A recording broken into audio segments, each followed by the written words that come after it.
Let me go back to 2020.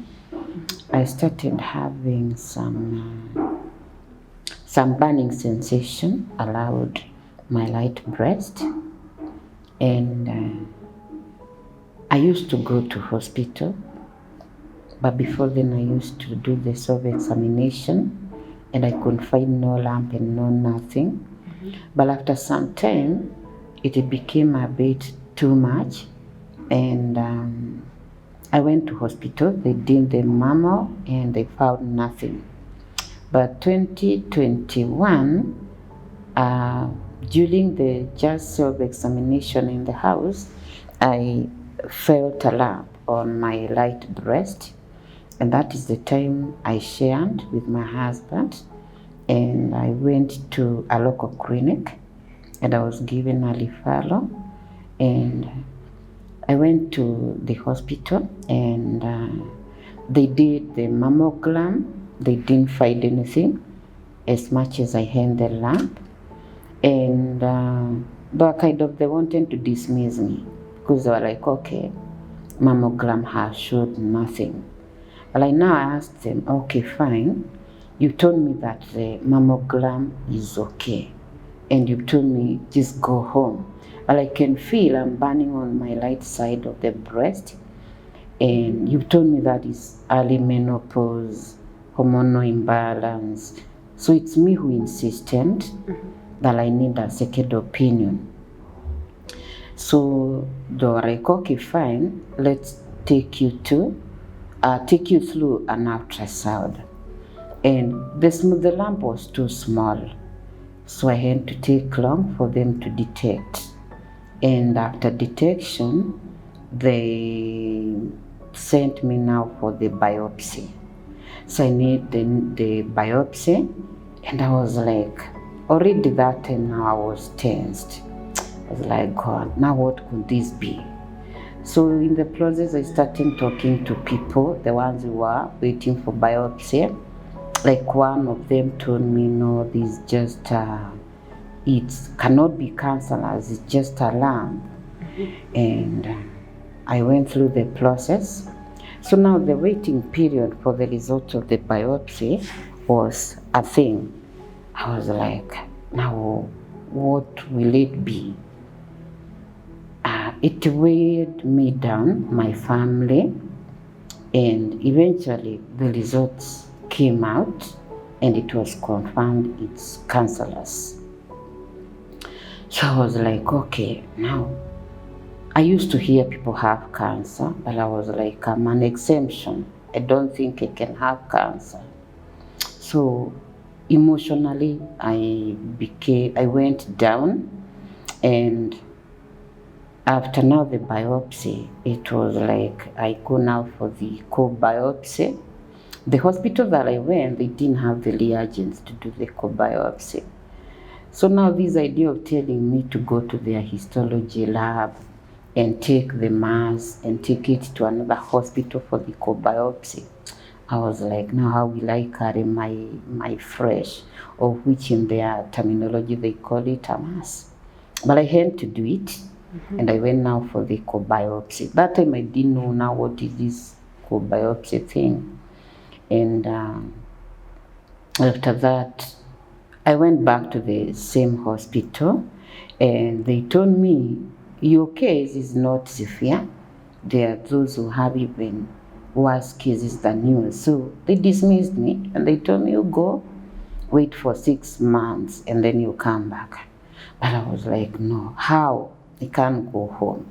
So I just walked away from the hospital without anything. I did not even talk to the doctor about that So the hospital being a referral, I did not ask for a referral. So I just walked out, and after consulting my family, we had now to go to another hospital. So now I went and I told the doctor from the other hospital that don't book me from the scratch. I have some results. And then it was like, okay, bring what you have. And that is now the time we started now treatment. And 2020, 2024, 2022, no, 2023, May, I went for surgery after now confirming that it was stage 2. The doctor told me that your cancer is localized, meaning that it had not extended to other organs.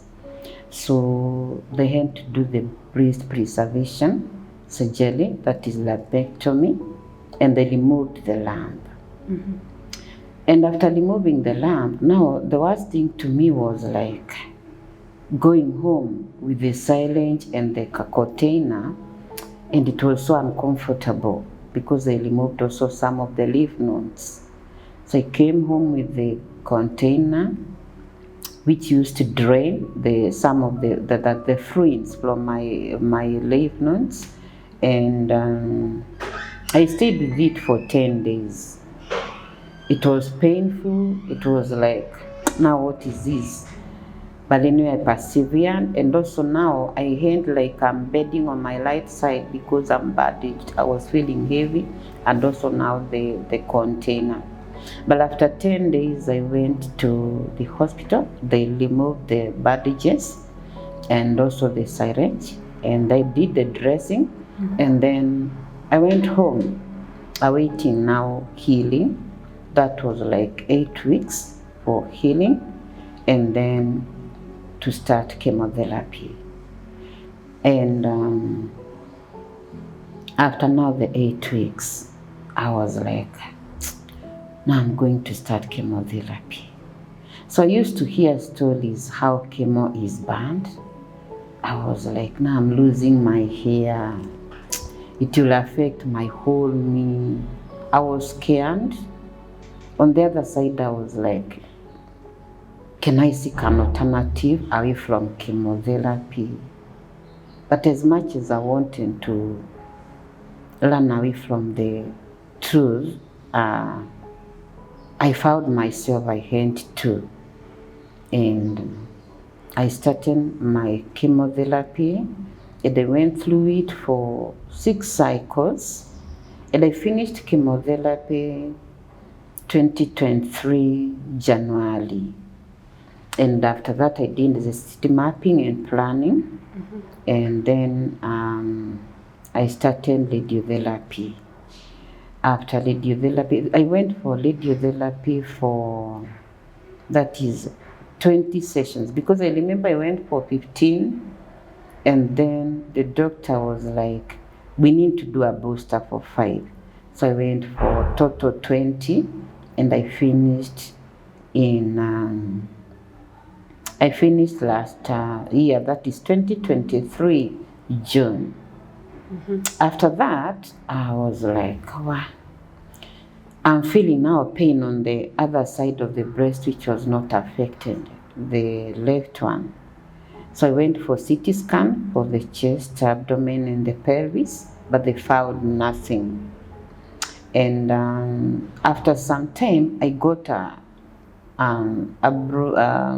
very painful headache, which did not used to feel, that is, it could not go away with the painkillers. So I went back to the oncologist, and then they were like, let's do the brain MRI, because a headache to a cancer patient, you would not just take it for granted. So they did a brain MRI, and everything was normal. Again, I still felt it's like now I have some pains again, and I went for, because I had pain around my chest, and I did a double, that is bilateral mammogram. They didn't find anything. But back kidogo, if I go back to the radio, the radio affected me so much. Or else let me first go back to chemo. Now, I had brains, I had good hair, and that is when I was beginning my chemo. So my second chemo, I went to hold my brain so that I may roll it and go out. And then I came out with brains in my head. And that is how I started losing my hair and everything went bald. And now I started having the black pigmentation all over my nails, the toes, and also my tongue. And my teeth were shaky. I was like, I cannot be able even to eat something hard like sugar cane. So I noted all of a sudden, the whole me has changed. I'm like, the whole system has changed. I'm just feeling weak. At times I wake up with moans. I don't want to see anybody. Today I'm feeling I'm having this pain. Tomorrow this. So it reached to an extent nobody can understand me, because the feeling you are having, at times you yourself you cannot understand. At times you wake up with tingling effect in your legs, something pricking and burning. You have to rub your legs so that you may be able to step. So I went through too much, and I thought probably over. It is over now that I'm through through chemo, because the doctor used to tell me all these now problems will come to an end when you are through with your chemotherapy. Now coming to radio, I started, as much as we were given counsel, I started having now pain in my throat. I never knew that the rays of the whatever, the radio were affecting me. And I got a wound around my throat and my chest area. And I started feeling it's like tonsils. Actually, if the doctor could not have told us, I could have gone for something to cure that is for tonsillitis. But I knew, because I could also ask other patients, how are you feeling? So I knew whatever is affecting my throat is the result of the radiotherapy. It was severe as time went on, as I used to go now for the daily sessions, until I was unable to swallow something solid. So for 2 months, I was on bread and food. It reached to a point I could not even swallow my own saliva. And so the wound became burned, and it was like septic, because now the wound came out now externally on my neck. In a way, I could not even hide, and it was like something, sores which are burned. Mm-hmm. And now my breast, it had a big wound also, and that was now the effect of the radio. The nipple was almost cutting. It was so painful that I could not even come out of the house because I could not put on clothes. And that time it was so scary, though now we were given a cream to apply around the burns and everything. It was so hard, it was so black. Some flesh was falling off. It's like some scales, things that you cannot even, it's like somebody who is burnt, and then now the flesh is coming out. And so with time, as much as I used to go back to the doctor, he was like, okay, with time it will come out. With time, you start now regaining back your skin. And that's what happened. But after now radio, remember now I've gone for all the scans, I have all these problems, but now nothing is being seen. So I asked them, why do I have this and this? And then the scans are saying nothing is being seen. So they were like, these are the effects of the treatment. But I could ask, hey, these are so severe. So November last year, before November, hapo kitu allowed October, now I had a swollen lymph node. I could feel something swollen under my armpit where the lymph nodes were removed. Mm-hmm. the breast became small in size, and again became so hard. It's like a lock, and it was so black. Okay, the color, change of color in it because of the radiotherapy. So I went back to the doctor and I told him, now this is what I'm experiencing. It is hand, and I feel a swelling now just here around the chest area. So the doctor was like, okay, these are the effects of the treatment. But I insisted. So they said, okay, to clear her mind and also to give her peace of mind, let's do bilateral ultrasound. That was October 2020 or 2023. And they found nothing. The sonographer found nothing. And I was like, now what is this? So I went back to the doctor. So December 2023, I went back to the doctor. I told him, now we cannot continue with this because now I'm feeling the pain. I'm swollen at the armpit, and just below where there was an incision, I also feel it's like something else glowing. And that is the time the doctor was like, as much as your latest and previous scans have been showing nothing, let's now do a PET scan. And they did a PET scan for the whole body, and the results were no evidence of disease. To an extent, I was like, I've been bewitched, because I feel I'm sick. I feel I have lumps, but when I go to the hospital, nothing is showing.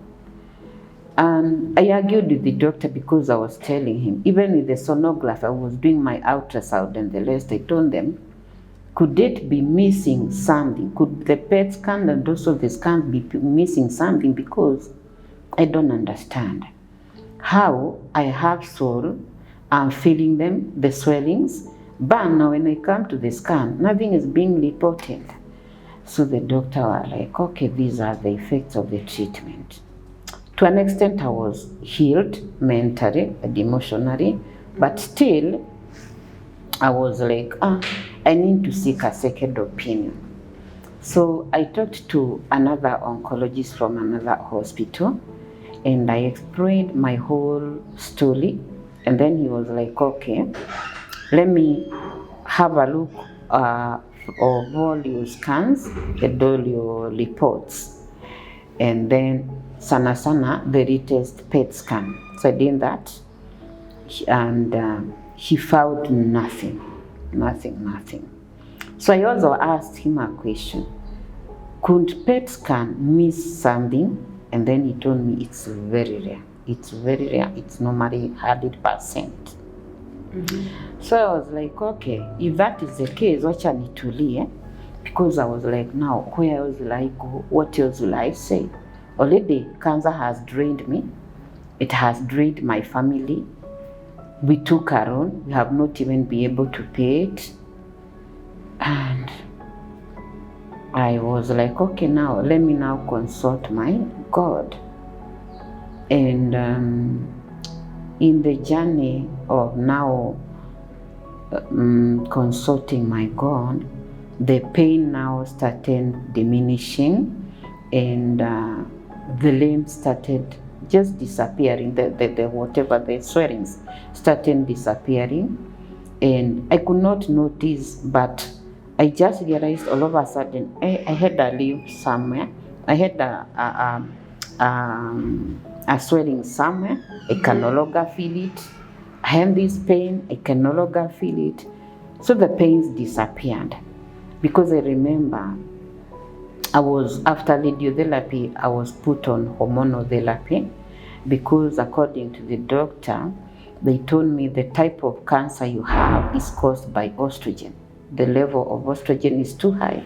So we have to suppress it through a hormonal therapy for 5 to 10 years.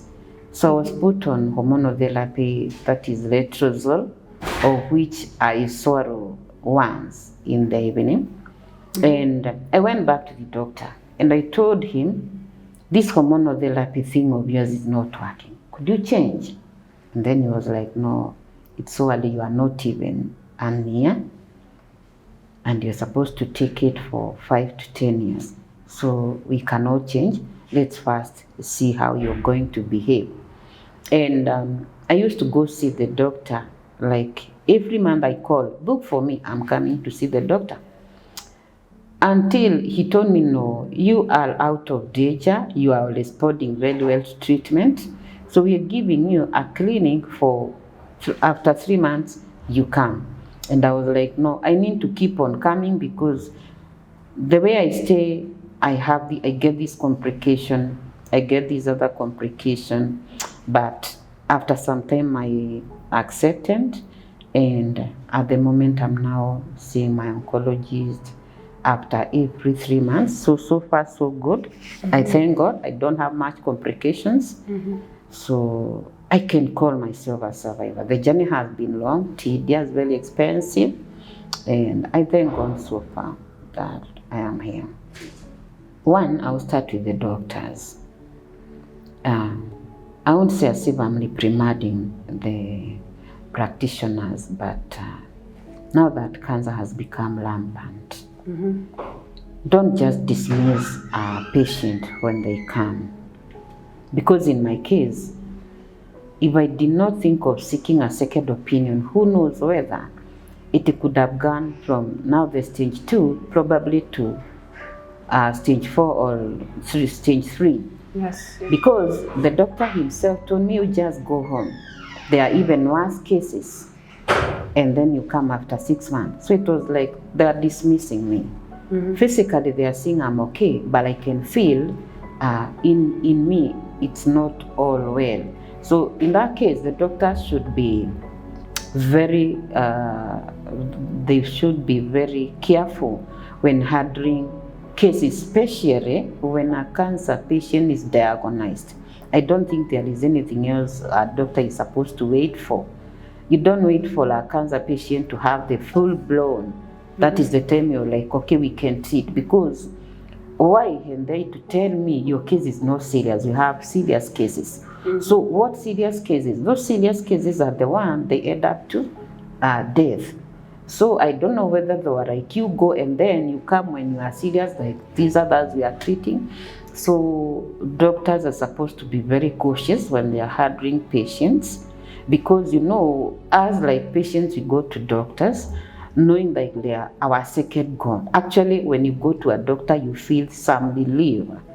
He will tackle your case. But now when he dismisses you and at times you are in pain, I wonder where else can one go? And doctor has already dismissed your case. So it starts with the practitioner want to know. And also still, they are the ones who are supposed to guide someone. And some of them also, I would recommend, you know, when you're told you have cancer, many people see death. Yeah. Know how to handle a patient. People, that is, individuals relate differently to emotions. Like when I knew I had cancer, when I was told, the way they broke the news to me, it was devastating. So I cried. Emotionally, I was affected. I was like, you know, I was not taken that through. You know, you can see me, I'm dying, but you can reserve because a healed mind, it's a healed body.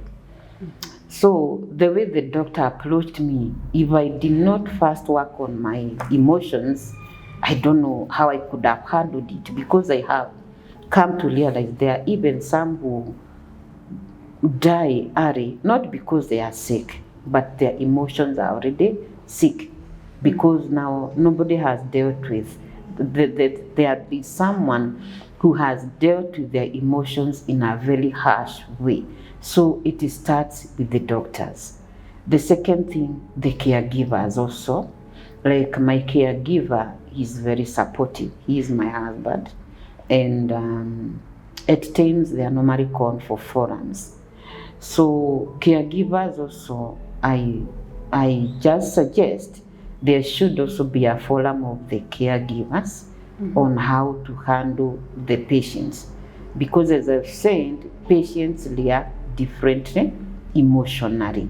So that is something also I would like to talk about. The other thing is about you as a patient. The minute you're told that you have a life-threatening condition like cancer, first, emotionally, make sure you're not weighed down. Want to know on the other side of, that is the positive side of you.